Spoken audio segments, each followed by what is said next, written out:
This video is brought to you by Tech Assistant for Blind.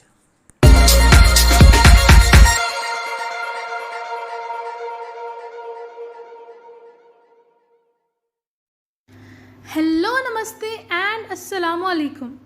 मैं हूँ यसरा एजाज और welcome करती हूँ आपका Special Talent of Blind YouTube channel powered by Tech Assistant for Blind की interview series में। So friends, हमने अक्सर ये सुना है कि अगर किसी काम को करना हो तो उसे करने के लिए हिम्मत होनी चाहिए, हौसले बुलंद होने चाहिए और लगन होनी चाहिए। अगर हमारे पास ये चीज़ें हैं तो फिर देखिए कैसे नामुमकिन चीज़ भी मुमकिन हो जाती है। आज की इस वीडियो में मैं आप लोगों को इस बात की एक लाइव एग्जांपल देने वाली हूँ और मिलवाने वाली हूँ एक ऐसी पर्सनालिटी से जिन्होंने अपनी लाइफ में बहुत ज़्यादा स्ट्रगल किया है। बहुत ज़्यादा चैलेंजेस को फेस करने के बाद उन्होंने एक ऐसी फील्ड को चूज़ किया जो विजुअली इम्पेयर्ड कम्युनिटी के लिए आज भी एक ख्वाब ही है। मैं ज़्यादा कुछ नहीं बोलूँगी। आज हमारे साथ हैं गणेश कनपति सर। आइए इनकी कहानी इन्हीं की ज़ुबानी जानते हैं। जी नमस्कार, मेरा नाम गणेश है, Ganesh Kanpati. It's KANPATI, non Kanpati. मैं बेसिकली साउथ इंडियन हूँ, दक्षिण भारत से हूँ। मेरा जन्म जो है मुंबई में हुआ है। मैंने अपनी पूरी शिक्षा, प्राथमिक शिक्षा जो है वो कच्छ, जो कि गुजरात में है, वहाँ से प्राप्त की। जो माध्यमिक एवं उच्चतर माध्यमिक शिक्षा जो है वो मैंने अहमदाबाद से प्राप्त की, ब्लाइंड पीपल्स एसोसिएशन से। कॉलेज मैंने सेंट जेवियर्स कॉलेज, जो गुजरात का टॉप कॉलेज है, वहाँ से प्राप्त की। बीएड और एमए और बीएड इकोनॉमिक्स के साथ मैंने गुजरात यूनिवर्सिटी से किया। और फिलहाल इससे पहले मैंने 1.5 साल कॉलेज में भी काम किया हुआ है as an assistant professor, visiting faculty के तौर पे। और अगर मैं अपने बारे में बताऊं तो मैंने CTET 1, 2 और UGC नेट भी पास किया हुआ है, कंप्यूटर का कोर्स भी किया हुआ है। आज मैं अर्थशास्त्र के शिक्षक के तौर पे जवाहर नवोदय विद्यालय में कार्यरत हूँ फिलहाल। क्यों व्यूअर्स, हो गए ना हैरान? एक विजुअली इम्पेयर्ड पर्सन और इकोनॉमिक्स का सब्जेक्ट। ये आप सब लोग तो बहुत अच्छे से जानते होंगे कि विजुअली इम्पेयर्ड पर्सनस के लिए इकोनॉमिक्स, मैथमेटिक्स ये सब्जेक्ट थोड़े से तो टफ़ होते हैं और बहुत सारे लोग इन सब्जेक्ट्स को लेने में बहुत ज़्यादा घबराते भी हैं। सर ने अपनी चॉइस से ये सब्जेक्ट लिया, क्या हुआ, कैसे हुआ, हम उन्हीं से जानेंगे।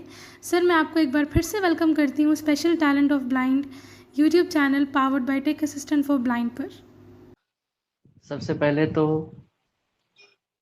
मैं Tech Assistant for Blind team का बहुत बहुत शुक्रगुजार हूँ कि उन्होंने मुझे इतने सारे लोगों में से मुझे चुना,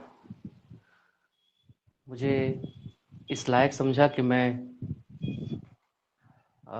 सभी को प्रेरणा दे सकूं, सभी को कुछ ऐसा बता सकूं जिससे कहीं ना कहीं उनके ज़िंदगी में कुछ असर पड़े। और हम जैसे बाकी के जो कई लोग हैं जो इस फील्ड से जुड़े हैं, टीचिंग फील्ड से, या तो फिर कहीं ना कहीं हमें जो हमारे समाज को जो है आगे बढ़ाने की कोशिश कर रहे हैं, उनको कहीं ना कहीं प्रेरणा मिल सके। Sir, thank you so much. और हम लोगों की खुशकिस्मती है कि आप हमारे साथ हैं इस टाइम पे। तो सर, हम आपकी, मैं भी और हमारे व्यूअर्स आपकी जर्नी के बारे में जानना चाहेंगे कि आप प्लीज़ अपने बारे में बताइए कि मतलब आपकी जर्नी कैसी रही, कैसे आपने स्टार्ट किया। और इकोनॉमिक्स टीचर होना सबसे मतलब बड़ी बात है किसी ब्लाइंड पर्सन के लिए। तो सर प्लीज़ हम जानना चाहेंगे आपसे कि आप अपने बारे में कुछ बताइए। सबसे पहले तो यही कि किसी की भी जो जर्नी होती है वो आसान तो नहीं होती है, सबसे पहले तो। वैसे मेरी जर्नी जो है वो भी आसान तो नहीं थी। ज़िंदगी में हर किसी के संघर्ष तो होते ही हैं, ऐसे कोई नहीं कह यस। सकता कि भाई मेरी ज़िंदगी में संघर्ष नहीं थे। है ना? हर किसी की ज़िंदगी में हाँ संघर्ष होते ही हैं, और संघर्ष के बस रूप अलग-अलग होते हैं। और उसमें भी अगर एक व्यक्ति अगर वो ब्लाइंड है ना? दृष्टिबाधित है, तो उसमें संघर्ष जो है वो मल्टीप्लाई बाय 2 या 3 या 4, 5 जो भी हो सकता है, हो जाता है। मतलब ज़्यादा ही देखने को मिलते जी हैं सर। उसको, है ना? हाँ जी सर। तो संघर्ष बहुत देखे, शुरुआत अगर मैं करूँ तो मेरा इरादा ये बिल्कुल नहीं था कि मैं इकोनॉमिक्स टीचर बनूँ, या इकोनॉमिक्स जी लेना सर। ही मेरा इरादा नहीं था। बहुत लोग ये जानकर हैरान होते हैं, मैं जब बच्चों को भी बताता हूँ तो बड़े हैरान होते हैं कि सर क्या बात कर रहे हो? लेकिन ये हकीकत है, मैं इकोनॉमिक्स कभी लेना नहीं चाहता था। जब मैं स्कूल में पढ़ता था, जैसे कि मैंने बताया, मैं ब्लाइंड पीपल एसोसिएशन में पढ़ा हूँ अहमदाबाद में। तो जब मैं 12वीं कक्षा में था, सबसे पहले जब मैं 10वीं में था, उसके बाद ही जी जब सर। मैं 11वीं नहीं करना चाहता था, मतलब 11th में मैं एडमिशन लेना नहीं चाहता था। मैं चाहता था कि ओके। मैं उस वक्त जो थे फिजियोथेरेपी के कोर्स थे, हम्म। ऑर्थोपेडिक डॉक्टर के जो कोर्स होते हैं, ओके सर। उस वक्त वो बहुत चल रहा था। 2009-10 की बात कर रहा हूँ मैं, उस वक्त बहुत चलते थे वो। तो मैंने सोचा कि भाई 10वीं पास करने के बाद यही कर लेंगे, उसके बाद कमाना मतलब शुरू कर देंगे, क्योंकि मेन दिक्कत जो है ना वो पढ़ने की नहीं थी, पढ़ाई मतलब पैसा कमाना था, क्योंकि फैमिली की कंडीशन ठीक नहीं थी। तो मैं यही सोचता जी। था कि चलो भाई, कैसे भी करके हमें इस चीज़ से बाहर निकलना है, और उसके लिए बस ये पढ़ना वढ़ना तो नहीं होगा, कैसे भी करके हमें पैसा कमाना है। तो जी। 10वीं के बाद मैं वहाँ पर उस वक्त जो प्रिंसिपल हुआ करते थे फिजियोथेरेपी के, वहाँ पर गया। तो उन्होंने कहा कि बेटा तू 2 साल पढ़ ले, 12वीं के बाद तू आएगा तो तब सबसे पहले मैं तुझे ही एडमिशन दूंगा। ओके। मैंने बोला भाई ठीक है, अब मिला तो नहीं वहाँ पे एडमिशन। जी। तो फिर 11वीं मैंने वहीं से शुरू कर दी। फिर 11वीं पढ़ी, 12वीं पढ़ी। अब 12वीं में क्या हुआ था कि उस वक्त मेरे जो प्राथमिक कक्षा में जब मैं था, वहाँ पे एक प्रिंसिपल थे, तारक लोहार करके, मेरे गुरु हैं, अभी जी। भी मैं उन्हें बहुत मानता हूँ। तो उन्होंने बुलाया मुझे एक दिन जब मैं 12th में था। तब मुझे पूछा कि दिवाली के बाद कि भाई 12वीं के बाद अब क्या करेगा, है जी। ना? ये मैं सच बताता हूँ, ये पूछने वाले बहुत कम लोग होते हैं। आज भी मैं बताऊँ तो यहाँ पर हर स्कूल में किसी बच्चे को एक व्यक्ति ऐसा पूछने वाला होना चाहिए कि बेटा 12वीं के बाद क्या करोगे, क्योंकि आज भी बच्चों को जी नहीं सर। पता होता है। जैसे उस हाँ वक्त मुझे जी नहीं बिल्कुल। पता था, आज भी मैं समझता हूँ कि बच्चों को बताने वाला कोई नहीं होता है कि भाई तुम 12वीं के बाद क्या कर सकते हो, तुम्हारे अंदर क्या पोटेंशियल छुपे हो। वो तो बेचारा बच्चा है, वो कैसे जानेगा, आप बताओगे यस सर। तब यस तक, सर। है ना?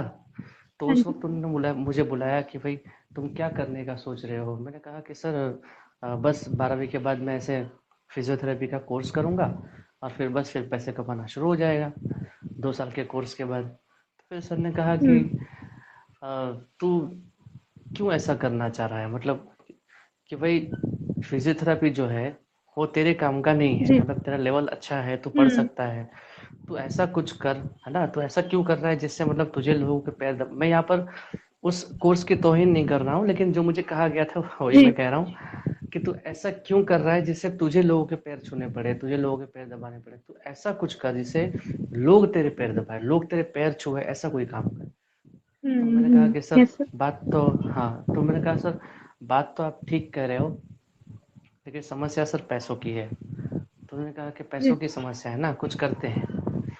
फिर उन्होंने कहा कि तू एक काम कर, अगर तूने 60% हासिल किए, 60% हम्म। 12th में मिनिमम, तो यस सर। मैं तुझे पूरा मतलब तेरी फंडिंग की व्यवस्था मैं करूँगा ना, मैं कहीं से भी ओके। करूँ लेकिन मैं करूँगा, तुझे आगे मैं पढ़ाऊँगा। मैं बोला हम्म। ठीक है, करते हैं। तो फिर मैंने पढ़ना तो इतना कुछ खास शुरू नहीं किया था, ठीक है। लेकिन दिसंबर आते आते उस वक्त मुझे ना प्रोग्राम भी बहुत मिलते, मैं गाना भी गाता था, है ना? तो उस वक्त प्रोग्राम ओके। बहुत मिलते थे। तो शोज़, अलग अलग शोज़ में जाना, गाना गाना अच्छा लगता था। और जी। सिंपल सी बात है, जब पैसा दिखने लगे उसी उम्र में, तो फिर पढ़ाई में क्या ही ध्यान रहेगा, है ना? तो फिर यस। है ना, फिर मैंने फिर से मुझे सर ने बुलाया कि भाई तू पढ़ने में ध्यान नहीं दे रहा है। मैंने कहा था तुझे याद है ना? मैंने बोला हाँ सर याद है। फिर मुझे उन्होंने फिर से वही बात कही 60% मिनिमम लाना है। उस वक्त एक अमेरिका से एक मैडम आए थे, कुछ डोनेशन वोनेशन हम्म। देने के लिए, वो चलता रहता आते रहते हैं लोग। तो उनसे मिलवाया, उनसे बात करवाई। फिर वो मैडम ने भी यही कहा 60% ला के दिखा, फिर तुझे मिल जाएगा, है ना, फंडिंग हम करेंगे। तो फिर बस मैंने पढ़ना शुरू किया, लगातार 3 महीने पढ़े, और 60% तो मतलब बहुत दूर है, 82% मैंने उस क्लास में हासिल किए। वाह ठीक है। सर। हाँ, तो 82% हासिल किए। और उसके बाद फिर मुझे सच बताऊं, ये भी नहीं पता था, ये भी लोगों को जानकारी देनी चाहिए कॉलेज में क्या होता है, कौन से सब्जेक्ट्स होते हैं, आप कौन से चूज कर सकते हो, क्या होता है, सब कुछ कॉलेज के बारे में भी हम्म। मुझे लगता है कि किसी एक टीचर को या सभी टीचर्स को मैं तो बोलता हूँ जानकारी देनी चाहिए जो 12th में पढ़ाते हैं हाँ उनको। जी, बिल्कुल बिल्कुल तो सर। है ना, तो उस वक्त तो कोई बताने वाला नहीं था। फिर हम कॉलेज में गए, सर ही मुझे लेकर गए कॉलेज में एडमिशन दिलाने के लिए। हम्म। तो सर ने पूछा कि बेटा तुझे कौन सा सब्जेक्ट लेना है, तो मैंने बोला सर मुझे हम्म। साइकोलॉजी लेना है। सर ने मुझे पहले ही मना किया था, तो इंग्लिश गुजराती लैंग्वेज मत रखना, बहुत लोग लैंग्वेज के साथ ओके। पढ़ते हैं ब्लाइंड में। और मेरा भी हम्म। मन था ही नहीं, मेरी मंशा थी नहीं कि मैं लैंग्वेज के साथ पढूं। तो फिर मैंने कहा कि चलो भाई ठीक है, लैंग्वेज नहीं रखेंगे, कुछ साइकोलॉजी बढ़िया वाला कुछ सब्जेक्ट रखते हैं। तो साइकोलॉजी के साथ बहुत कम लोगों ने किया हुआ है मेरे ख्याल से। तो मैंने वो सब्जेक्ट हम्म। चूज किया, फॉर्म वॉर्म भर दिया। ओके। फिर वहाँ से कहा गया कि सर आप साइकोलॉजी के साथ नहीं पढ़ सकते। मैंने कहा क्यों नहीं पढ़ सकता, तो कहा कि सर ब्लाइंड लोग हम्म। साइकोलॉजी के साथ हमारे वहाँ पे नहीं देते हैं, गुजरात में बाकी देते हैं, ऐसा नहीं है, लेकिन गुजरात में तो हाँ। नहीं मिलता है। तो ओके। मैंने कहा कि मैं कर लूँगा, मुझे मौका दिया जाए। तो कहा कि नहीं, हम्म। आप कर भी लोगे तो आपको एग्ज़ाम में जो है वो बैठने नहीं दिया जाएगा। ठीक है, बहुत हम्म। प्रॉब्लम होगी। तो एग्ज़ाम में बैठने ही नहीं दिया जाएगा तो फिर आप कैसे लिखोगे पेपर।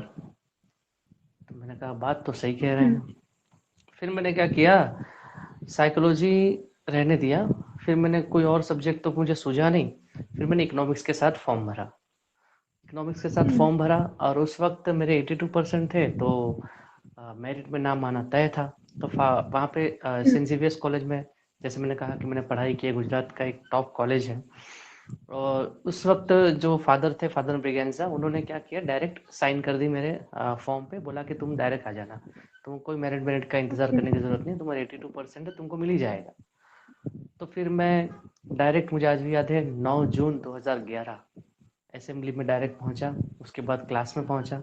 तो जैसे ही क्लास में पहुंचा, मुझे वहां पर मैडम ने देखा और उन्होंने कहा कि तुम कैसे क्लास में आ गए, मतलब उनको तो पता ही नहीं था। हम्म। तो क्योंकि हर किसी को उन्होंने सिलेक्ट किया था ना, मैं तो डायरेक्टली आया था हम्म। फादर के रिकमेंडेशन से। तो फिर उनको पता नहीं चला, तो उन्होंने कहा कैसे आ गए। मैंने बोला मैडम मुझे इकोनॉमिक्स के साथ पढ़ना है। तो उन्होंने कहा कि नहीं बेटा तुम नहीं पढ़ सकते। फिर उन्होंने कहा यार क्या लगा रखा है, नहीं पढ़ सकते, ये नहीं कर सकते। हम्म। हमने तो कभी ऐसा सुना ही नहीं था ना, हम्म। क्योंकि हम तो ब्लाइंड स्कूल में पढ़ते थे।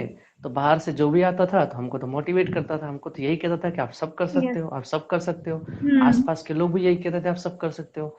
ये आप नहीं कर सकते हम्म। वाली टैगलाइन तो हमने कभी सुनी ही नहीं थी, है ना। हम्म। तब बड़ा दुख होता था कि ये क्या लगा रखा है, साइकोलॉजी तो बोले आप नहीं कर सकते, लैंग्वेज मुझे लेना नहीं हम्म। है, इकोनॉमिक्स तो आप नहीं कर सकते। मैं बहुत फ्रस्ट्रेट हो गया था उस वक्त। तो मैंने फादर से भी बात की। फिर उन्होंने क्या कहा कि हेड ऑफ द डिपार्टमेंट जब आएंगे, यूएस गए हैं, उनके आने के बाद क्या करो तुम, फाइनली इकोनॉमिक्स रख लेना। तो वो आने वाले थे 1 महीने के बाद। तो उस वक्त मैंने तारक सर से कहा कि सर हम क्या करें। तारक सर कहा हम्म। कि जो भी होगा अच्छा ही होगा। उस वक्त उन्होंने तारक सर से लेकर हमारे जो स्कूल के डायरेक्टर हैं, उन्होंने इवन नंदिनी बहन रावल से लेकर सभी ने एड़ी चोटी का जोर लगा दिया और मुझे इकोनॉमिक्स हम्म। दिलवाया। अब एडमिशन वाह। तो हो गया, ठीक है, हम्म। एडमिशन मिल गया मुझे। उसके बाद क्या हुआ, वही बात, नहीं कर सकते नहीं कर सकते वाला। फिर हम्म। मैंने एक एग्ज़ाम दिया। अब फर्स्ट एग्ज़ाम दिया तब खेल क्या हो गया कि 50 मार्क का पेपर था मिड टर्म का, पूरे ग्राफ्स पूछे गए थे। तो 12th में था तो हमको तो यही कहा गया था ब्लाइंड लोग ग्राफ में एग्जेम्प्टेड है, एग्जेम्प्टेड है। तो ग्राफ मैंने बनवाए नहीं, हम्म। पेपर तो एकदम बढ़िया लिखा। तो मुझे तो यही लग रहा था कि हम्म। भाई मार्क्स जो है वो बहुत बढ़िया आएंगे, है ना। तो हम्म। फिर पेपर सबमिट कर दिया, जैसे रिजल्ट आया 50 में से 16 मार्क। मैंने कहा ये तो फेल हो गया, ओ। मैं कैसे फेल हो गया समझ में नहीं आ रहा। तो हम्म। फिर मैं मैडम के पास गया कि मैडम आपने तो मुझे फेल कर दिया, पेपर तो बहुत बढ़िया लिखा है। तब उन्होंने मुझे जो हम्म। बात कही वो मुझे आज भी याद है। उन्होंने एक ही बात कही कि तुमने पेपर तो बढ़िया लिखा लेकिन ग्राफ एक भी नहीं बनाया, और ग्राफ के हम्म। बिना इकोनॉमिक्स अधूरा है। ग्राफ के बिना इकोनॉमिक्स का कोई अस्तित्व नहीं है, पूरा इकोनॉमिक्स ग्राफ पे ही खड़ा है। वो उन्होंने जो 2-3 सेंटेंस कहे मुझे बहुत लग गया उस दिन। मैंने कहा कुछ भी करूँगा साला ये ग्राफ तो सीखूँगा ही सीखूँगा। फिर तब से मैंने ठान ली ग्राफ सीखने की। और मेरे दोस्त इतने अच्छे थे कॉलेज में, है ना। यहाँ पर मैं एक सजेशन देना चाहूँगा। कई बार लोग कंप्लेन करते हैं कि हमें दोस्त नहीं मिलते, हमें कोई साथ नहीं देता, हमें सपोर्ट नहीं करता, कोई हमारी तरफ देखता नहीं, है ना। दुनिया मतलबी है, ये है वो है, बहुत लोगों मैंने बोलते हुए सुना है ना। मैं ये कहता हूँ कि अगर आप 2 कदम आगे बढ़ाओगे, है ना, आप 1 कदम भी अगर आगे बढ़ाओगे तो सामने पूरी दुनिया खड़ी है आपका वेलकम करने के लिए, वो ज़रूर 2 कदम आपकी ओर बढ़ाएगी। तो ये मैं सबसे कहना चाहता हूँ कि सभी के साथ मिलजुल के रहो, सभी के बन के रहो, तो आपको सफलता मिलनी ही मिलनी है और लोगों का साथ मिलना ही मिलना है, ठीक है। खैर, तो फिर उन्होंने क्या किया, ग्राफ जो है मेरे हाथ पे बनाना शुरू किए और मुझे समझाना शुरू किया। तब भी मुझे ग्राफ तो समझ में आते थे, लेकिन इतने सारे ग्राफ थे, मैं कैसे याद कैसे रखूं मैं इतने सारे ग्राफ, क्योंकि एक एक ग्राफ अलग अलग कॉन्सेप्ट के हिसाब से याद रखने जाऊं तो बहुत मुश्किल है। फिर मैंने उस दिन, हाँ, उस दिन क्या होता था कि मैं कॉलेज के टाइम पे फिर रात को जगता था, जब सब सो जाते थे ना। मैं मतलब इस बात को तो मैं सुना ही था कि भाई जो मेहनत करने वाले लोग होते हैं वो रात को जगते हैं, तो मैं क्या करता था, रात को देर रात तक जगता था। तो जग जग के क्या सोचता था कि ये ग्राफ बना कैसे, ये ऐसे, ये लाइन ऐसे क्यों गई, ये लाइन वैसे क्यों गई, ये लाइन ऊपर क्यों गई, ये लाइन नीचे क्यों गई, ये डाउनवर्ड स्लोपिंग क्यों है, ये अपर स्लोपिंग क्यों है, ये एक्स एक्सिस के पैरेलल क्यों है, वाई एक्सिस के पैरेलल क्यों है, ये परपेंडिकुलर क्यों है।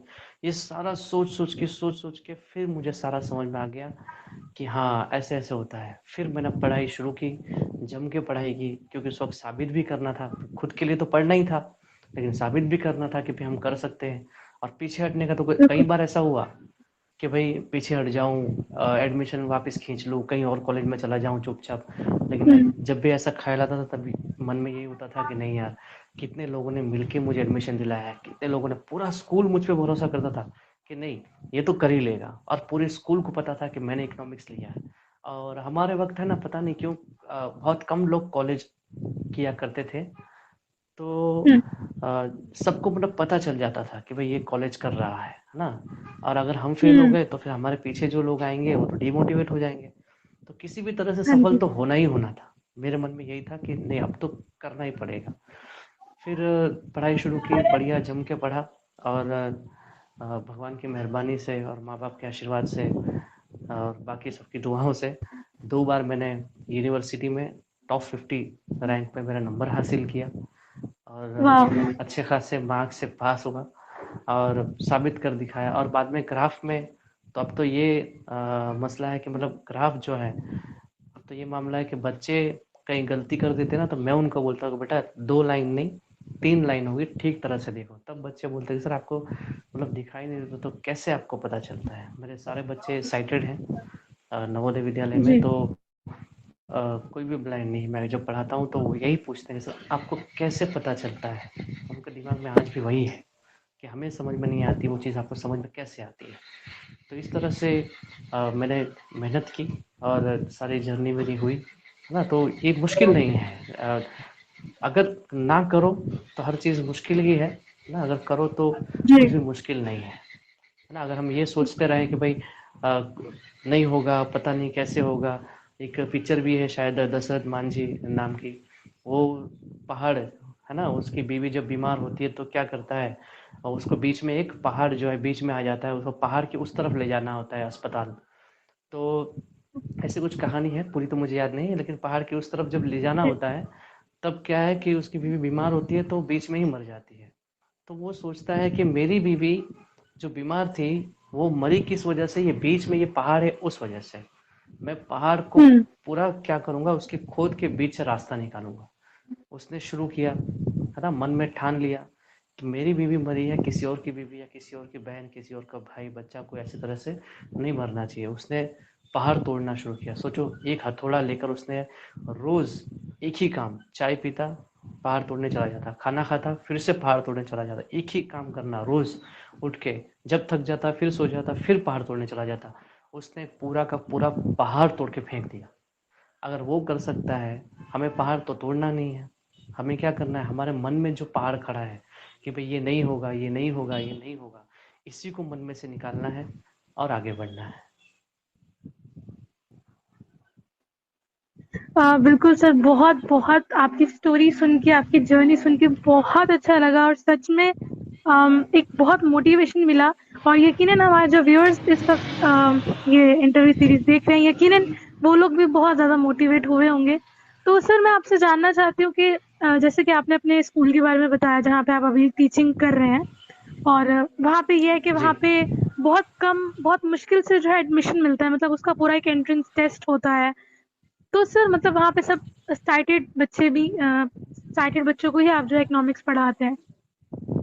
तो जी। मुझे ये जानना है कि जब आप फर्स्ट टाइम आप क्लास में गए, या फिर जब फर्स्ट टाइम आपने बच्चों को मतलब पढ़ाना शुरू किया, तब उनका क्या रिएक्शन था कि भाई एक ब्लाइंड टीचर, इकोनॉमिक्स क्योंकि बहुत ही मुश्किल सब्जेक्ट है, उसमें बहुत कुछ होता है जैसा कि आपने बताया, ये ग्राफ्स और ये सब चीज़ें।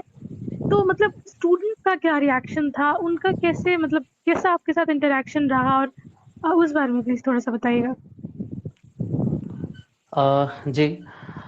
दरअसल बात ये है कि जब मैंने ज्वाइन किया तब कोरोना जो है अपनी पीक पर था।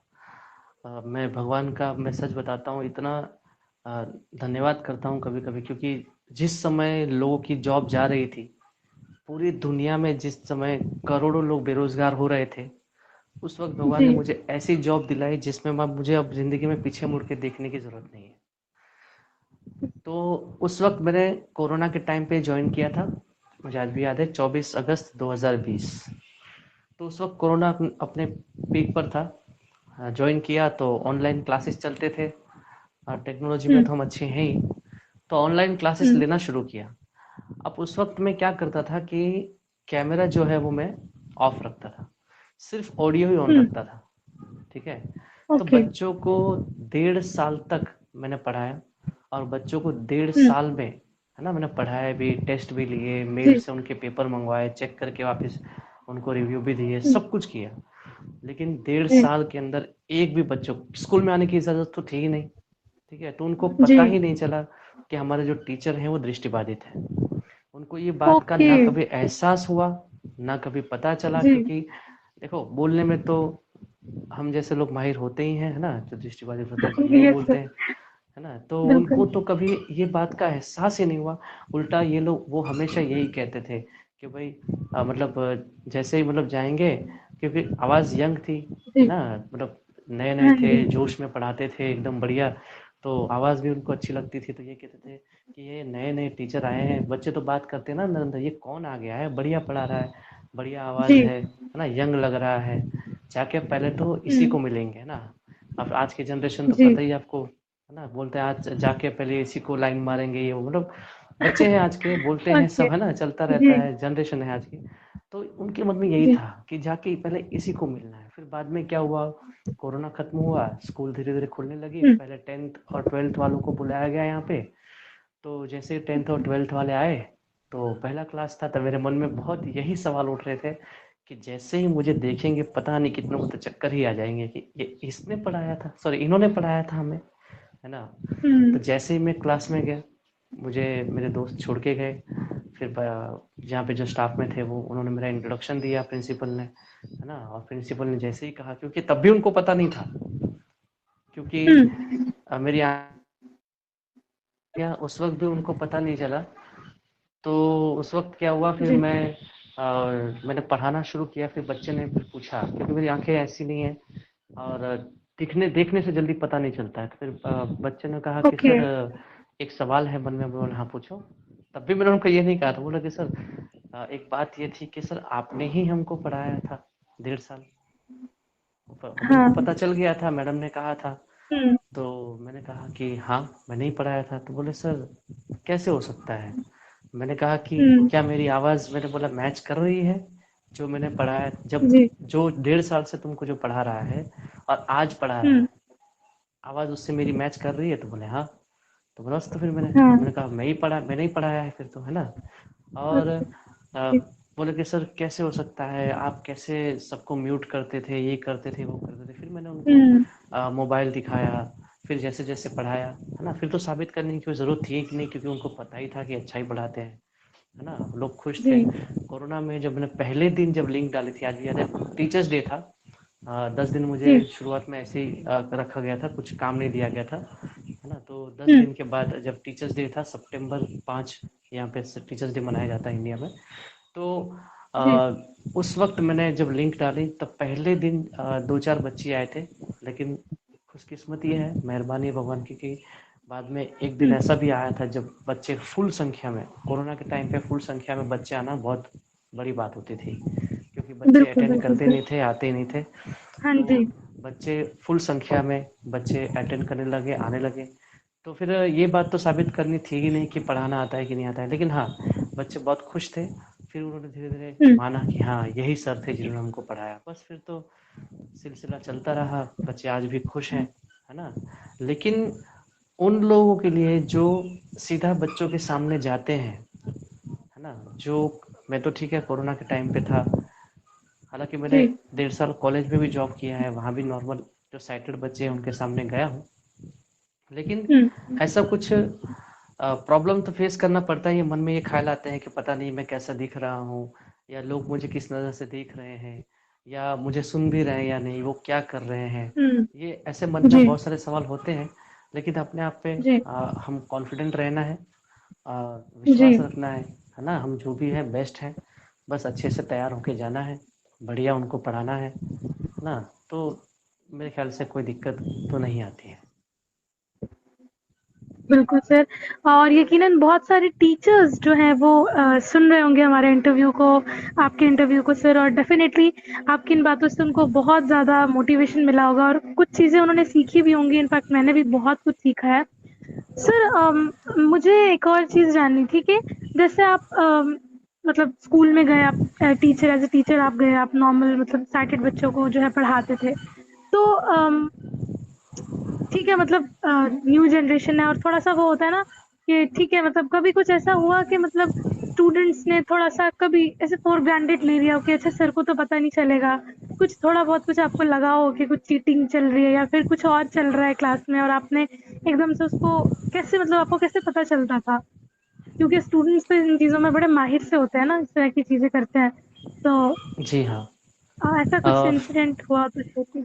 जी, होता है। देखो, बात ये है कि सर को पता नहीं चलेगा, ये तो हमारे साथ नहीं, हर किसी के साथ होता है। लेकिन क्या है, जब जी। किसी ब्लाइंड के साथ होता है ना, तो वो दिख जाता है। बाकी वो हुँ, हर टीचर के साथ होता है ना, क्योंकि बच्चे तो बच्चे ही होते हैं। हम भी जब बच्चे थे तो हमें पता ही है कि हम कौन से टीचर्स के क्लास में क्या क्या करते थे, पीछे की बेंच पे जाके बैठ के, है ना। तो ये हर जी, क्लास का इश्यू है, हर टीचर के साथ होता है। तो हमें सबसे पहले तो ये समझने की बिल्कुल भी ज़रूरत नहीं है कि मेरे ही क्लास में होता है। कई बार मैंने बहुत सारे टीचर्स से बात की है, तो यही कहते हैं कि जी, सर, मेरे क्लास में सर ऐसा ऐसा होता है, क्या मैं अच्छा नहीं पढ़ाता हूँ, क्या क्या मैं पढ़ाने के लायक नहीं हूँ। ऐसा कुछ नहीं है, हर क्लास में ऐसा होता जी। है, लेकिन आपको उसको क्या है, अच्छे से टैकल करना है ना। तो सबसे हुँ, पहले तो मैं यही हिदायत देना चाहूँगा हर दृष्टिबाधित टीचर्स को, और मैं तो कहता हूँ हर जी, टीचर को, कि उनको पूरे क्लास में घूमते घूमते पढ़ाना है ना, बैठ के नहीं पढ़ाना है। जी, क्योंकि जैसे ही हुँ, आप बैठ जाते हो आगे, मैंने कई साइटेड टीचर्स को भी देखा है, जाएंगे, कुर्सी ढूंढेंगे, जी, बस बैठ जाएंगे। अब वो आगे बैठ गए, हुँ, आगे बैठ गए तो आगे के बच्चों को देख रहे हैं, पीछे क्या हो रहा है जी, उनको पता नहीं है। पीछे के बच्चों को हुँ, यही लग रहा है कि मैडम को या सर को हम में कोई इंटरेस्ट ही नहीं है। तो सिंपल सी बात है, हुँ, जब सामने वाला इंटरेस्ट नहीं लेगा तो फिर आप अपना ही काम करोगे, है ना। तो बिल्कुल, ये सारी बातें जी, हैं, और पूरे क्लास में क्या करना है, इसलिए घूमते घूमते पढ़ाना है, और अच्छे से लेक्चर डिलीवर करना है। आप अपना कॉन्सेप्ट हुँ, इतना बढ़िया तैयार करके जाइए कि बच्चा जो है जी, वो आपके कॉन्सेप्ट से ध्यान ही ना हटा पाए। उदाहरण बुक वाले मत दीजिए, उदाहरण पढ़ाई पढ़े लिखे वाले मत दीजिए, उदाहरण ऐसे दीजिए जो बच्चों के लाइफ से रिलेटेड हो, जिसमें बच्चों को मजा आए, है ना, बच्चे खुश हो जाए हुँ, किसी उदाहरण को सुन के। बच्चे जो है वो एकदम खुश हो जाए कि चलो भाई, सर ने आज मजा आ गया, अच्छे से बता। मतलब हुँ, आपके जो कॉन्सेप्ट है ना, अगर बच्चे मस्ती करते समय, बात करते समय, अगर आपको अपने कॉन्सेप्ट के बारे में सुनाई दे कहीं ना कहीं से, कि बच्चे मस्ती करते समय भी हमारा कॉन्सेप्ट का यूज़ कर रहे हैं, तो समझ लेना हम्म कि आप जो है वो सफल हो चुके हैं। आपकी हम्म पढ़ाई उनको समझ में आ रही है, उनके दिमाग में, उनके जहन में उतर रही है। तो घूमते घूमते पढ़ाना है, लेक्चर अच्छे से डिलीवर जी करना है, अच्छे से तैयार करके जाना है ना। फिर भी फिर भी होता है। जैसे मैं बताता हूँ, जी मेरे क्लास में एक बार ऐसा हुआ था कि एक बच्चे ने अब पता नहीं कैसे, अब सेंट्रल गवर्नमेंट ने 11th-12th वालों को यहाँ पे टैबलेट दिए हैं, सबको, हर बच्चे को टैबलेट यूज़ हम्म करने के लिए दिया है। तो ओके उसका क्या यूज़ है वो तो मुझे आज भी समझ में नहीं आता है रेसिडेंशियल स्कूल में, लेकिन खैर दिया है तो दिया है। हम्म तो बच्चों को तो देना है तो हमने दिया है। तो बच्चे जी क्या कर रहे थे, एक एक बच्चा पीछे बैठ के यूज़ कर रहा था। वैसे लोग डरते हैं क्योंकि मैं पूरा घूम घूम के देखता हूँ, तो कभी कभी रैंडमली किसी भी बेंच पे हाथ मार देता हूँ, किसी भी बच्चे को पकड़ के खड़ा कर देता हूँ।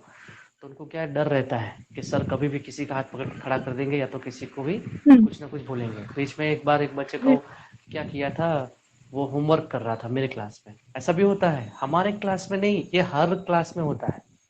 तो ये हम्म सोचने की कतई भूल ना करें कि ये सिर्फ हमारे क्लास में होता है। हर क्लास में क्लास चल रहा है जी इकोनॉमिक्स का, वो होमवर्क लेके बैठा है किसी और सब्जेक्ट का। तो अब लिखने की जी आवाज़ तो आ ही जाती है कहीं ना कहीं से, लिखने की, पन्ने पलटने की। मैंने क्या किया, धीरे धीरे बिल्कुल पढ़ाते हुए धीरे धीरे उसके पास पहुंचा। पहुंचा, प्यार से उसके हाथ से बुक खींच ली। मैंने कहा कि ये हम्म क्या कर रहा है तो फिर खड़ा हो गया। हम्म बोला सर मैं सॉरी सर, होमवर्क कर रहा हूँ ये वो, है ना। मैंने कहा कि क्लास कौन सा चल रहा है, तू क्या कर रहा है ना। इतना बोल के हम्म मैंने क्या किया, जी पूरी की पूरी बुक बीच में से फाड़ के फेंक दी। अब ये कई लोगों को ये लगे कि सर ये तो निर्दयता निर्दयता दिखाई आपने। नहीं, ऐसा नहीं है। देखो, एक डेमो दिखाना पड़ता है। अगर आप एक डेमो, मैं कहता हूँ हर बच्चे को मत मारिए, एक ही को एक बार मारोगे अच्छे से, है ना। वैसे मारना ही नहीं चाहिए, मैं खुद इसके खिलाफ हूँ। मैंने आज तक इस जी बच्चे को नहीं मारा, कभी भी नहीं मारा। तो बस एक बुक फाड़ दी। तब से लेकर आज तक मेरे क्लास में एक भी बच्चा आपको होमवर्क करता हुआ नहीं दिखाई देगा, ये मेरी गारंटी है। क्योंकि उनको पता है कि सर के हाथ में अगर बुक लगी, वो मैथ्स का बुक था मेरे ख्याल से, हाँ मैथ्स का ही था। तो मैंने कहा कि जा तेरे हम्म मैथ्स टीचर से बोल देना गणेश सर ने बुक फाड़ दी। तो बोला कि सर मुझे पता ही है, मैं बोलूंगा तब भी मुझे ही दो लगाएंगे वो, है ना, क्योंकि मैंने ही गलती की है। हम्म बोला ठीक है, समझ में आ गया ना तुझे, तूने गलती की है तो बैठ जाओ। ठीक है। तो तब से बच्चे के मन में डर है कि कहीं हमने इतना सारा लिखा हुआ है, सर आए, सर के हाथ में बुक आ गई तो बस सर फाड़ के फेंक देंगे ना। तो तब से बच्चे डरते हैं। और दूसरा क्या है, एक बार बच्चे को मैंने टैब यूज करते हुए पकड़ा, तो उसके हाथ से टैब ले लिया, मेरे पास जमा कर लिया। मैंने कहा कि अब तुझे दूंगा ही नहीं, है ना। तो 2-3 दिन हुए, sir please sir please sir, फिर उसको मैंने अच्छे से समझाया ना। यहाँ पे एक बात मैं कहना चाहूँगा कि बच्चों के साथ हमें ना तो ज़्यादा स्ट्रिक्ट रहना है और ना ही ज़्यादा नरमी बरतनी है। ज़्यादा नरमी बरतोगे तो आपको घोल के पी जाएंगे, आपको पता भी नहीं चलेगा। और ज़्यादा जी स्ट्रिक्ट रहोगे ना, तो फिर वो बच्चे आपको परेशान करेंगे, आपको दिखाई देता नहीं। फिर बच्चे देखने वाले को नहीं छोड़ते तो हमको तो क्या ही छोड़ेंगे ना। फिर बच्चों को ज़्यादा जी स्ट्रिक्टली भी नहीं करना है। आपको ये पता चलना चाहिए कि मुझे कहाँ कैसे रहना है। वो आप बच्चों के साथ रहते हो, बच्चों को टैकल करते हो तो आपको पता चल ही जाता है। लेकिन हमेशा नर्म भी नहीं रहना है और हमेशा सख्त भी नहीं रहना है। कभी नर्म रहो, कभी सख्त रहो। अगर किसी को कभी डांट भी दिया तो 2-3 दिन के बाद, हम्म या कभी आपके हाथ में चॉकलेट्स बहुत आती है ना, किसी का बर्थडे होता है तो कभी उस बच्चे को बुला के चॉकलेट दे दो, कभी उस बच्चे को बुला के अच्छे से समझा दो, ज़िंदगी से रिलेटेड दो बातें बता दो, है ना, कभी उसका हालचाल पूछ लिया करो। तो वो कभी आपसे नफरत नहीं करेगा। मुश्किल कहाँ होती है, एक बार हमने किसी बच्चे को डांट दिया तो हम हमेशा उसको मन में रखते हैं और वो बच्चा भी फिर हमेशा उसको मन में रखता है। तो ये अगर होता है ना, तो टीचर और स्टूडेंट के बीच में कड़वाहट आ जाती है और वो कहीं ना कहीं आपको और उसको, दोनों को ज़िंदगी में आगे बढ़ने से रोकती है। जब भी वो जाएगा बिल्कुल कहीं ना कहीं, वो ज़रूर ये याद करेगा कि भाई, मतलब ऐसे सर थे, वो हमेशा मन में रखा करते थे। इससे अच्छा जब आप, मतलब क्या कहते हैं, बात करो तब अच्छे से बात करो और भूल जाओ सब कुछ। बच्चा है वो, है ना, उसकी गलती को नज़रअंदाज करना भी सीखना चाहिए। गलती उसने की, एट ए टाइम उसको समझाना, समझाने के बाद अगर लगता है तो सज़ा दो, लेकिन एक बार सज़ा दे दी फिर भूल जाओ उसे। तो इस तरह से आप क्या है वो क्लास को हैंडल कर सकते हो। जी सर बहुत अच्छा लगा।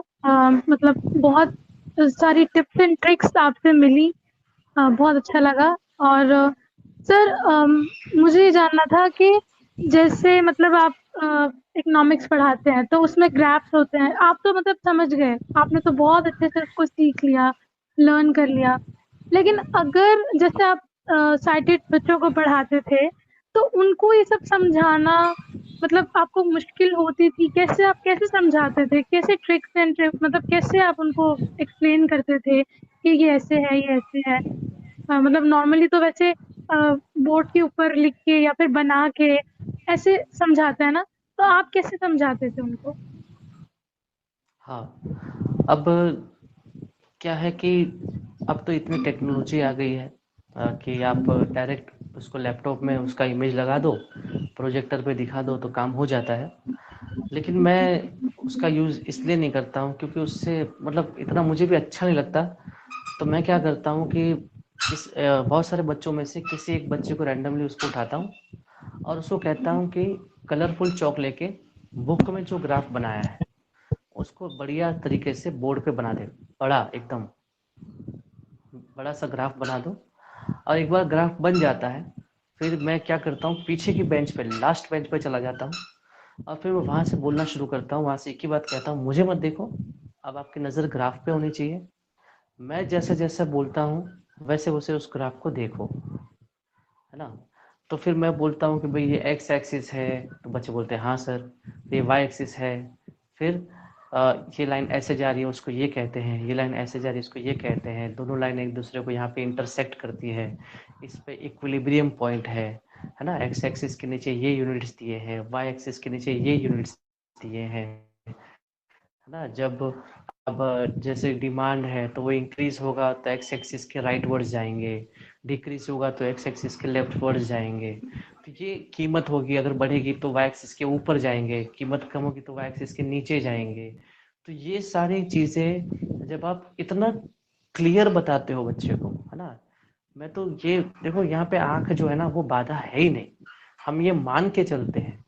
मैं हम किसी की बुराई नहीं कर रहे हैं, लेकिन कई टीचर्स मैंने से देखे हैं जिनको दिखाई देने के बावजूद वो बच्चों को कॉन्सेप्ट क्लियर नहीं कर पाते। तो इसका मतलब तो यही नहीं है ना कि भाई आंख जो है वो बाधा रूप है ना। बात यही जी। है कि आप अपना कॉन्सेप्ट कितना जानते हो ये तो जरूरी है ही, हुँ। लेकिन आप सामने वाले को कितना अच्छी तरह से समझा पाते हो, है ना। ये बहुत इंपॉर्टेंट, सिंपल सी बात है, एक डॉक्टर है, ठीक है। अब जी। डॉक्टर के पास तो बहुत सारी दवा है, वो सब तो हुँ। आपको नहीं खिलाता ना। जब आप बीमार होके उसके पास जाते हो, कहते हो डॉक्टर मुझे ये बीमारी है, तो उसके पास तो एक ही तरह की बहुत सारी दवाएं हैं। आपको देख के वो जजमेंट लेता है और बढ़िया से बढ़िया दवा, बढ़िया से बढ़िया गोली आपको खिलाता है जिससे आपको फायदा हो। तो जी। हमें ऐसी टेक्निक का उपयोग करना चाहिए, उन शब्दों का इस्तेमाल करना चाहिए, इतना क्लियरली उनको बोलना चाहिए कि भाई ऐसा होगा तब ऐसा होगा, ऐसे करके पूरा इतना अच्छे से उनको समझाओ। और जब तक ना समझ में आए तब तक छोड़ना नहीं है बच्चों को, है ना। एक बार समझाने के बाद उनको खड़े करके भी पूछना है रैंडमली, किसी को भी समझ में आया, बोले हाँ सर समझ जी। में आया, बता मुझे क्या समझ में आया, चल हुँ। बता मुझे क्या समझ में आया, बोले सर ऐसे ऐसे। जब बच्चे जवाब दे दे, है ना, आप रैंडमली 5 लोगों को सिलेक्ट करो, उसमें से 3 लोगों ने भी अगर जवाब दे दिया तो समझ लेना कि हाँ, कि बच्चों को समझ में आ गया है, अब कोई दिक्कत नहीं है, ठीक है। भले टाइम लगता है तो एक्स्ट्रा क्लास ले लो, है ना। जी। गवर्नमेंट इतना बढ़िया सैलरी दे रही है तो थोड़ा काम ज़्यादा कर लो, हुँ। क्या फ़र्क पड़ता है, क्या करना है बिल्कुल बाकी, ऐसे। है ना। तो फिर जी। इस तरह से हो जाता है, कोई दिक्कत नहीं होती। ये बात दिमाग से निकाल देना है कि हमें दिखाई नहीं देता इसलिए हम अच्छे से नहीं समझा पाते। मैं तो ये मानता हूँ कि हम जो देखने वाले हैं ना उनसे भी बहुत अच्छे से समझा पाते हैं, क्योंकि हमारे मन में कहीं ना कहीं ये डर रहता है कि कहीं मैं इस चीज़ को समझा नहीं पाया तो सामने वाला क्या सोचेगा, या सामने वाले पे क्या बीतेगी, या हम उस चीज़ को इसी तरह से समझाते हैं जिस तरह से हम समझते हैं। और अगर हम समझते हुँ। हैं तो डेफिनेटली वो तो समझ ही जाएगा ना। बिल्कुल, बिल्कुल। सर बहुत बहुत अच्छा लग रहा है आपकी बातें सुन के, और यकीनन जिस तरह मैं बहुत गौर से सुन रही हूँ उसी तरह से हमारे व्यूअर्स भी जो है वो गौर से आपके इंटरव्यू को सुन रहे होंगे, आपकी बातों को सुन रहे होंगे। जी। सर ये सब तो ठीक है, चले आपने ये भी बता दिया कि आप कैसे टीच करते हैं, और बाकी भी जो विजुअली इम्पेयर्ड टीचर्स हैं उनको कैसे पढ़ाना चाहिए। तो सर हम जब किसी मतलब नॉर्मल इंस्टीट्यूट में जाते हैं, तो एक ये चीज़ भी होती है ना, मतलब जो कलीग्स होते हैं हमारे या फिर हमारे जो साथ में टीचर्स होते हैं, वो लोग जी बड़े करते हैं कि यार अच्छा ये हमसे अच्छा कैसे जा रहा है, या फिर कुछ भी इस तरह की, मतलब आपको चीज़ें फेस करनी पड़ी जब आप गए स्कूल में, मतलब आपने पढ़ाया, तो वहाँ पे आपके साथ आपके स्टाफ मेंबर्स का जो बिहेवियर था, जो वो कैसा था? मतलब किस मामले में, इसको थोड़ा सा अच्छे से मतलब किस मामले में बिहेवियर की बात? तो ओवरऑल मतलब यानी हमें ऑब्वियसली हेल्प की ज़रूरत पड़ जाती है अपने जी जो जी, हमारे साथी होते हैं या फिर हमारे स्टाफ, समझ गया या समझ फिर गया। वैसे भी। हाँ जी। समझ गए। देखो बात यह है कि अगर हम जब जाते हैं ना कहीं भी नई जगह पे, तो सबसे पहले तो हमें एक्सेप्टेंस मिलता नहीं है। बहुत कम लोग होते हैं जो ये जानते हैं कि हम कुछ कर सकते हैं, और अगर जो लोग जानते हैं वो लोग जल्दी मानते भी नहीं, और जो मानते हैं उनमें से कई लोगों के पेट में दर्द होता है ना। ये तो मतलब मुश्किल यही है। एक तो लोग जानते नहीं है, जो जानते हैं वो फिर मानते नहीं हैं, और अगर मान भी लिया तो उनके पेट में दर्द होना शुरू हो जाता है कि यार ये एक ऐसा बंदा, ये कैसे आगे बढ़ गया, ये कैसे इतने ऊपर आ गया, ये हमारे साथ कैसे बैठ रहा है ना, ये कैसे आगे बढ़ रहा है। जैसे मैं मेरी बात बताता हूँ।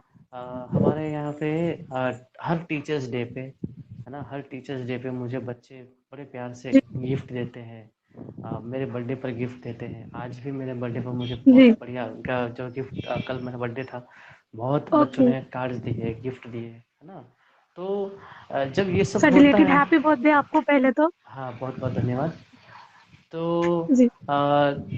तब बच्चे जब गिफ्ट देते हैं, कार्ड्स देते हैं ना, और टीचर्स डे पे जब कल इतने सारे बच्चों के फ़ोन आए, इतने सारे बच्चों ने मैसेज किए, स्टेटस तक लगाए, है ना, तब जी। ऐसा लगता है कि कहीं ना कहीं ये जो हम मानते हैं कि हम दृष्टिबाधित हैं, इसकी वजह से हम कहीं ना कहीं पीछे हैं, ऐसा कुछ नहीं है ना। बच्चों के दिल में जगह जी। बनाओ, ठीक है। तो ये जब अच्छा अच्छा हमारे साथ होने लगता है ना, तब क्या होता है, बहुत कम लोग ऐसे होते हैं जो इसमें हमारा मतलब क्या कहते हैं, साथ देते हैं या हमें मानते हैं। लेकिन कई बिल्कुल लोग सर। ऐसे होते हैं, है ना, जो जिनको ये बात हजम नहीं होती, वो हजम नहीं कर पाते, और हम्म। कहीं ना कई बार उनके बर्ताव में जो है वो दिख जाता है। तब हमें सिंपल सी बात है, हाइपर नहीं होना है, ठीक है। क्योंकि आप अगर हाइपर हो गए, आपने उसके साथ कोई बुरा बर्ताव कर दिया, तो ऑब्वियस सी बात है, लोग आपके साथ खड़े नहीं होंगे, लोग उसके साथ ही खड़े होंगे। क्यों? है ना। अगर प्रिंसिपल के पास भी गए ना, तो मैं गारंटी देता हूँ, अगर वो बहुत जेन्युइन और अच्छा प्रिंसिपल रहा तो ठीक है, वो आपके साथ खड़ा रहेगा। बाकी प्रिंसिपल भी उसी का साथ देगा, क्योंकि सिंपल सी बात है, उसके पास से उसको फ़ायदा मिलेगा, उनको फ़ायदा मिलेगा, हमारे पास से उनको क्या मिलेगा, है ना। हम पढ़ा सकते हैं, बाकी और बाकी जो सिस्टम में जो काम है, क्लेरिकल काम है, विद्यालय के जो बाकी के काम है स्कूल के, वो तो हम नहीं कर सकते। वो प्रिंसिपल को वो भी तो चाहिए ना, है ना। आज मुझे बड़ा दुख होता है, स्कूल में पढ़ाने के अलावा जो बाकी के फालतू के काम होते हैं ना, उसको ज़्यादा महत्व दिया जा रहा है, और सभी टीचर्स को उनमें लगाया गया है। अरे भाई, टीचर को फ्री रखो, उसे पढ़ाने दो, उसे खुद को पढ़ने दो, वो खुद पढ़ेगा, खुद बढ़िया वातावरण में रहेगा, तभी तो जाके बच्चों को अच्छे से पढ़ा पाएगा, है ना, तभी तो बच्चे अच्छे से पढ़ पाएंगे। लेकिन उसको इतना काम दिया जाता है ना। तो अब जब प्रिंसिपल हमारा साथ नहीं देगा, तो बाकी के टीचर्स फिर क्या करेंगे, वो हमें तो यही बताएंगे, हमें यही जताएंगे कि नहीं सर आप सही थे, वो गलत। लेकिन वहाँ पर जाके वही कहेंगे, नहीं भाई तुम सही थे, सर ही गलत है, ब्लाइंड है, फिर भी इतना घमंड है, ये है वो है, तो वही चालू हो जाएगा। तो हमें क्या करना है, उसको क्या है, गुस्सा नहीं होना है, शांति से इस बात को एक्सेप्ट करके चलिए, है ना, कि आप में कुछ है, इसलिए आप यहाँ तक पहुँचे हैं, और आप में कुछ है इसलिए आपका सिलेक्शन हुआ है, आप में कुछ है इसलिए इतने लोग आपको सुन रहे हैं, आप में कुछ है इसलिए आप इतना अच्छा पढ़ा रहे हो, है ना, और आप में कुछ है, भगवान ने कई लोगों को दृष्टिबाधित बनाया है, भगवान ने कई लोगों को फुटपाथ पर भीख मांगते हुए छोड़ दिया, आपको तो ऐसा नहीं किया ना। तो आपको उस बात को मान के चलना है कि मैं कुछ हूँ, मुझ में कुछ है, भगवान ने मुझे कुछ दिया है, इसलिए मैं इतना आगे तक पहुँचा हूँ।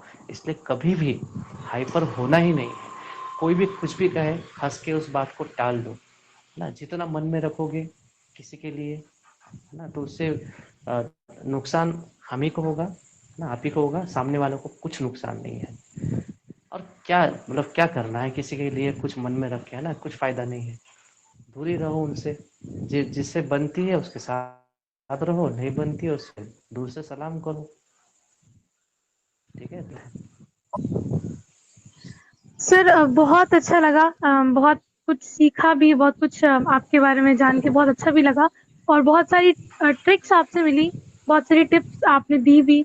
और सर एक और मेरा क्वेश्चन था कि जैसे मतलब आप मतलब साइटेड बच्चों को इकोनॉमिक्स पढ़ा रहे हैं और अभी भी आप जो है वो टीचिंग कर रहे हैं, तो कभी कुछ ऐसा एक्सपीरियंस हुआ कि आपने विजुअली इम्पेयर्ड बच्चों को भी इकोनॉमिक्स पढ़ाया हो, या अगर पढ़ाया तो कैसा एक्सपीरियंस रहा आपका, उस बारे में प्लीज कुछ बताइए। जी, मैंने इकोनॉमिक्स विजुअली इम्पेयर्ड बच्चों को भी पढ़ाया है। 1 साल नहीं, 3 साल पढ़ाया है। मेरी खुशनसीबी है कि मैं जिस स्कूल से पढ़ा, उसी स्कूल में मुझे जी। सबसे पहले विजिटिंग फैकल्टी के तौर पे मुझे ऐसे ही रखा गया था। ओके। पगार तो इतना नहीं था, बस स्टाइपेंड के तौर पे मिलता था, वहाँ पे रहने को, खाने को मिलता था। तो उस वक़्त मेरी पढ़ाई भी बाकी थी, तो एमए किया था, फिर बीएड बाकी था। तो मैंने कहा कि जी। चलो यहाँ पे सुविधा मिल रही है तो कोई बात नहीं, बच्चों को पढ़ा देंगे। और पढ़ाने का शौक तो पहले से था ही।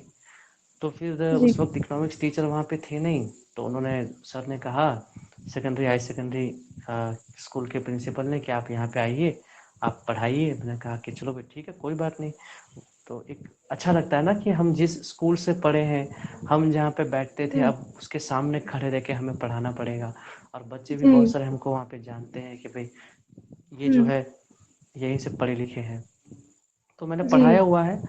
और उस वक्त क्या होता था कि हम तो जब पढ़ते थे तब हमको यही कहा गया था कि ग्राफ जो है नहीं बनाओगे तो चलेगा, ब्लाइंड को मार्क्स मिल जाते हैं, है ना। स्टेट बोर्ड में ऐसी सुविधा है, आई मीन मेरे ख्याल से सीबीएसई में भी सुविधा होगी, सीबीएसई का मुझे नहीं पता है, लेकिन मेरे जी। ख्याल से मिल ही जाते होंगे। एग्जेम्प्टेड है 12th तक तो ब्लाइंड जो है वो ग्राफ बनाने से एग्जेम्प्टेड है, कि वो नहीं भी बनाएगा तो उसको उसके बदले में कुछ और सवाल पूछे जाते हैं या उसको मार्क्स दे दिए जाते हैं। हम्म। जी। तो जब मैं ग्राफ सिखाता था ना, तो बच्चे यही कहते थे कि सर जब आने ही नहीं वाले हैं, जब हम्म। एग्जेप्टेड है, तो आप क्यों इतना मेहनत कर रहे हो, आप क्यों इतना टेंशन ले रहे हो, है ना। लेकिन मैं जी। सोचता था कि जब ऐसा थोड़ी है, जब मैं पढ़ा हूँ, मैंने सीखा है, तो मेरा फर्ज है कि इनको सिखाना। इसमें से शायद किसी के मन में ऐसा हो कि चलो इकोनॉमिक्स ले लूँ, चलो मैं ग्राफ सीख लूँ। हम्म। या वो इकोनॉमिक्स जब लेगा तब मुझे याद करेगा कि चलो सर ने ऐसे ऐसे सिखाया था, उस तरह से वो ग्राफ सीखने की कोशिश करेगा। तो उस जी। वक्त क्या करता था, मैं बच्चों को, हर बच्चे के पास जाकर स्पेशल एक अलग से क्लास रखता था, और हर बच्चे के हम्म। पास, हर बेंच पर एक एक बच्चे के पास जाकर, या कोई बच्चा नहीं छूटना चाहिए, चाहे वो कैसा भी हो, जी। चाहे पढ़ने में कमज़ोर हो, तेज़ हो, हर बच्चे के पास जाना है, उसका हाथ पकड़ना है, उसके हाथ पे जी। उंगली से ऐसे बना के उसको दिखाना है कि एक्स एक्सिस है, वाई एक्सिस है ना, ये डिमांड कर्व है, ये सप्लाई कर्व है। तो उस वक्त थोड़ी मुश्किल तो होती थी, लेकिन धीरे धीरे धीरे धीरे बच्चों को जो है वो दिमाग में बैठ गया। मैंने कहा कि जैसे मैं सिखा रहा हूँ वैसे ही आप राइटर को बताओगे, जो एग्जाम में लिखने वाला होता है, स्क्राइब जी। को, सॉरी। तो स्क्राइब को आप हम्म। बताओगे और वो स्क्राइब जो है वो ज़रूर बनाएगा, और बाद में आप मेरे पे छोड़ दो कि मैं उसको कैसे चेक करवाता हूँ। ठीक है। जी। तो वो एक कोशिश थी, और मुझे लगता है कि मैं उसमें कहीं ना कहीं सफल हुआ हूँ, क्योंकि मेरे लिए बड़े गर्व की बात है कि मैंने जिन बच्चों को पढ़ाया था 2016 से लेकर 2019 तक, उनमें से जी। लगभग कई बच्चों ने इकोनॉमिक्स लिया भी है, और आज वो वाह सफल सर। भी हैं। इकोनॉमिक्स के साथ उन्होंने बीए भी किया है, बढ़िया। आज एमए में भी एडमिशन ले चुके हैं, और आगे पढ़ेंगे भी, और जी। मेरी तरह वो जॉब भी करेंगे, इतना मुझे पक्का विश्वास है। सर बहुत बहुत अच्छा लगा। तो व्यूअर्स देखा आपने, करने के लिए कुछ भी मुश्किल नहीं है, बस सिर्फ हौसला होना चाहिए आपके पास। आपको बस लगना चाहिए कि हाँ हम कर सकते हैं, तो मुश्किल कुछ भी नहीं है। और सर यकीनन आपकी बातें सुन के जो एक कॉन्सेप्ट था ना कि विजुअली इम्पेयर्ड मैथ्स नहीं ले सकते, इकोनॉमिक्स नहीं ले सकते, तो ये जो कॉन्सेप्ट है ये दूर हो गया होगा बहुत सारे लोगों का। और यकीनन आप जैसे और भी कई टीचर्स हमें इन फ्यूचर जो है इकोनॉमिक्स के देखने को मिलेंगे, विजुअली इम्पेयर्ड ही। और बहुत सारे जो स्टूडेंट्स हैं वो यकीनन जो है इकोनॉमिक्स या फिर और भी ऐसे सब्जेक्ट्स, जो भी ऐसे सब्जेक्ट हैं जो उनको लगता है कि वो नहीं ले सकते और उनका इंटरेस्ट भी है, डेफिनेटली वो इस चीज़ को ज़रूर आपकी बात सुन के फॉलो करेंगे और डेफिनेटली वो लेंगे। सर मैं ये जानना चाहती हूँ कि आप जैसे इकोनॉमिक्स के टीचर हैं तो फाइनेंस के बारे में, ये सब के बारे में आपको नॉलेज होगा। तो जी। जॉब करते हैं लोग एंड अर्न करते हैं मनी, बट उनको ये नहीं पता होता है कि उसको इन्वेस्ट कहाँ करना है या फिर कैसे। तो आप उसके बारे में कुछ बताना चाहेंगे कि हम कुछ भी अगर अर्न करते हैं या इन्वेस्ट करना चाहते हैं तो वो कौन सी ऐसी चीज़ है जिसमें हम, या कौन सा बिजनेस है जिसमें इन्वेस्टमेंट करना जो है वो अच्छा रहता है, बीइंग विजुअली इम्पेयर्ड भी या फिर हाँ, वैसे भी। तो इस बारे में कुछ जी। मैं एक ऐसा टॉपिक है जिस पर मैं कई घंटों तक बोल सकता हूँ। हालांकि मैं इतने टाइम नहीं लूँगा, मैं शॉर्ट में आपको बहुत अच्छे से इसको समझा दूंगा। आप आज नहीं लेकिन 15 से 20 साल के बाद मुझे ज़रूर याद करोगे। अगर आपने मेरी टिप्स फॉलो की, आपको करोड़पति बनने से कोई नहीं रोक सकता, ये मेरी गारंटी है। ठीक है। तो आ, सबसे पहले तो यही बात कि हमारे देश में सबसे बड़ी एजुकेशन सिस्टम में यही समस्या है कि कैसे कमाना है। ये तो कोई बता देता है कि चलो भाई नौकरी करोगे पगार मिल जाएगा, है ना, लेकिन पैसा कहाँ लगाना है ये कोई नहीं सिखाता। हम हमेशा यही सुनते आए हैं माँ बाप के पास से, हर किसी के पास से, कि भाई पैसा जो है एफडी में लगा दो। मैं आपको एक उदाहरण बताऊंगा जिसको अगर आप सुनोगे ना तो आप यही सोचोगे कि भाई मैं क्या कर रहा हूँ, मैं कैसी बेवकूफ़ी कर रहा हूँ, कितनी बड़ी गलती कर रहा हूँ। ये एक उदाहरण देके समझाता हूँ मैं। जैसे आपने एफडी में, ठीक है, फिक्स डिपॉजिट में पैसा लगाया, आपके पास 1 लाख रुपया है। ठीक है, आपने 1 लाख रुपए लगाए 1 जनवरी को। 1 जनवरी से लेकर 31 दिसंबर तक का समझ लो आपको 1 साल का 1 लाख के ऊपर 6% इंटरेस्ट मिल रहा है। ठीक है, तो वही मिल रहा है, उसके आसपास ही मिल रहा है। तो 6% इंटरेस्ट मिल रहा है। तो अगले साल आपको कितना मिलेगा? 1 लाख पे 1,06,000, मतलब कि 6,000 रुपये आपको इंटरेस्ट मिलेगा। आराम से इसको समझ के चलिएगा, फिर आप खुद कहोगे कि सर मतलब ऐसी कुछ बात बता दी जिससे मतलब दिमाग घूम गया। तो ये जो 1 लाख के ऊपर आपको 6,000 रुपया क्या मिला? इंटरेस्ट मिला। आप खुश हो गए, चलो बढ़िया है, हमको 6,000 रुपये ब्याज मिल गया। लेकिन उसके सामने इंडिया में इन्फ्लेशन रेट यानी कि महंगाई दर जो चलता है वो चलता है 7 से 8%। अब यहाँ पे क्या होगा, हर साल क्या होगा, 7 से, समझ हम यहाँ पे मोटे तौर पे 8% जो है वो मान लेते हैं। तो 6,000 रुपये आपको मिले, 8% इन्फ्लेशन रेट चल रहा है। तो आपका 1 साल खत्म होने के बाद आपको 1,06,000 मिलने चाहिए। 1 लाख आपके खुद के और 6,000 रुपये आपको मिलने चाहिए।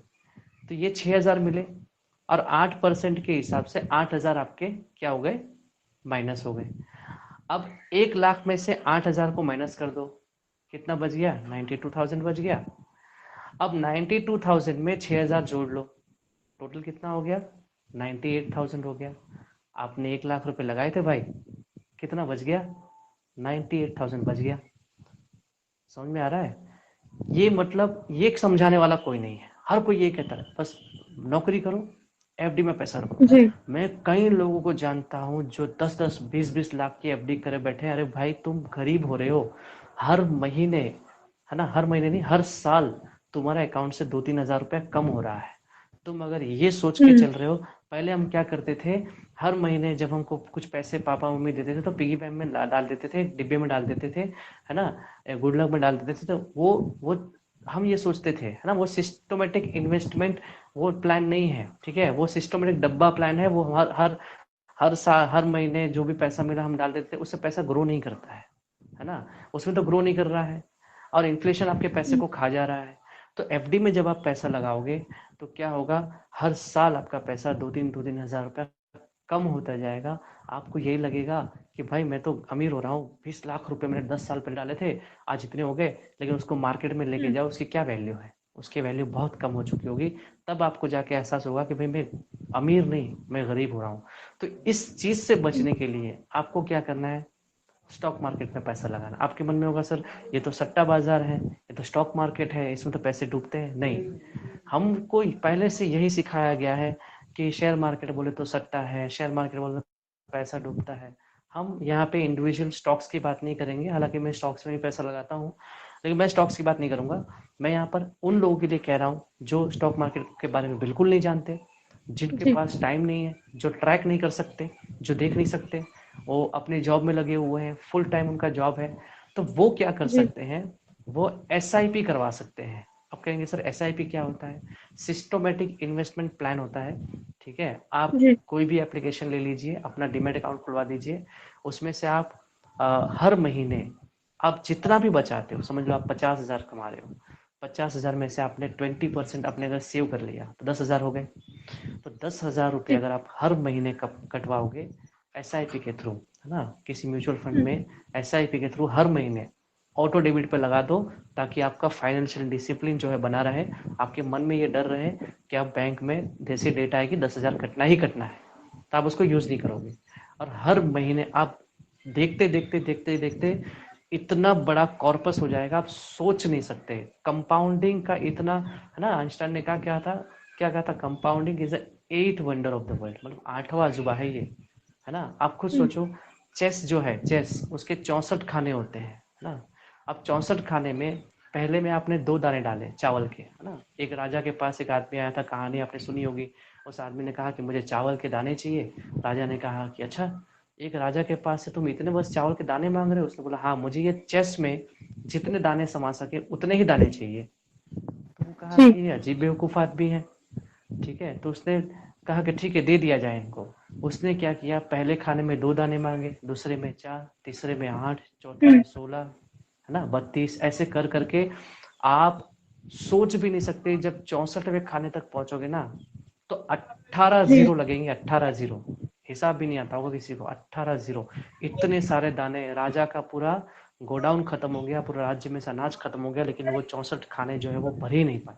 कहने का मतलब ये है, आज आपको लग रहा है कि 5,000 से क्या होगा, 2,000 से क्या होगा। अरे मैं तो कहता हूँ 1,000 कटवाओ भाई, 1,000, ज्यादा नहीं।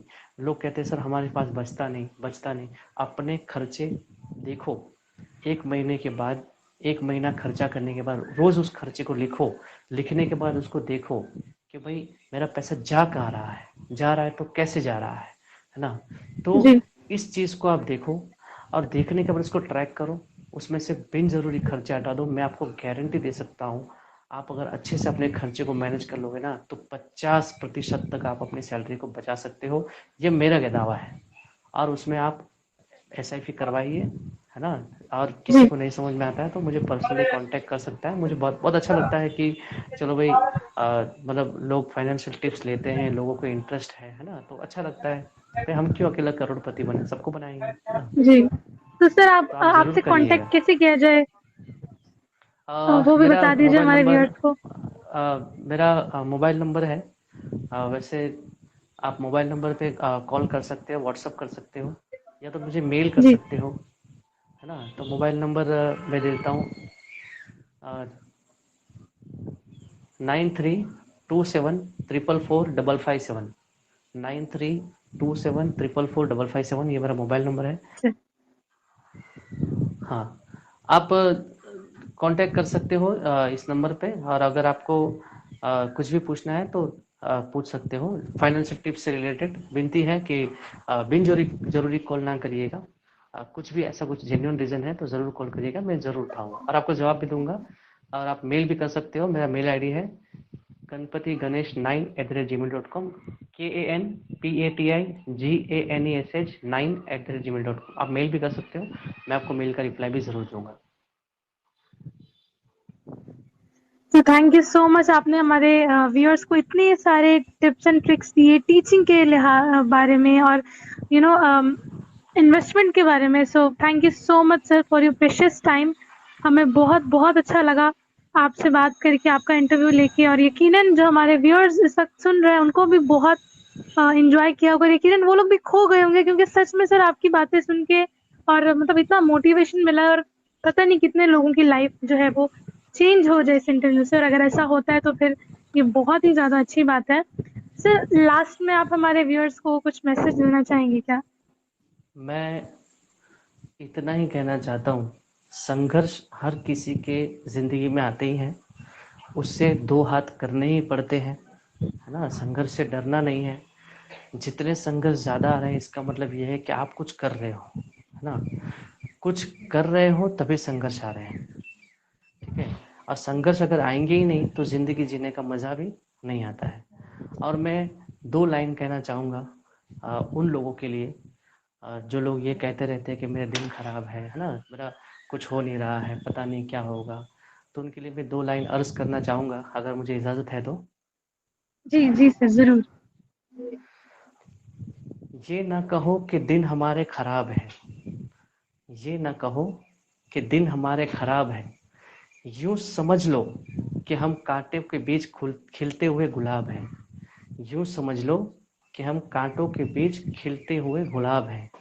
रख हौसला, वो भी मंजर आएगा। वाह, रख हौसला, वो भी मंजर आएगा। प्यासे के पास चलकर खुद समंदर आएगा।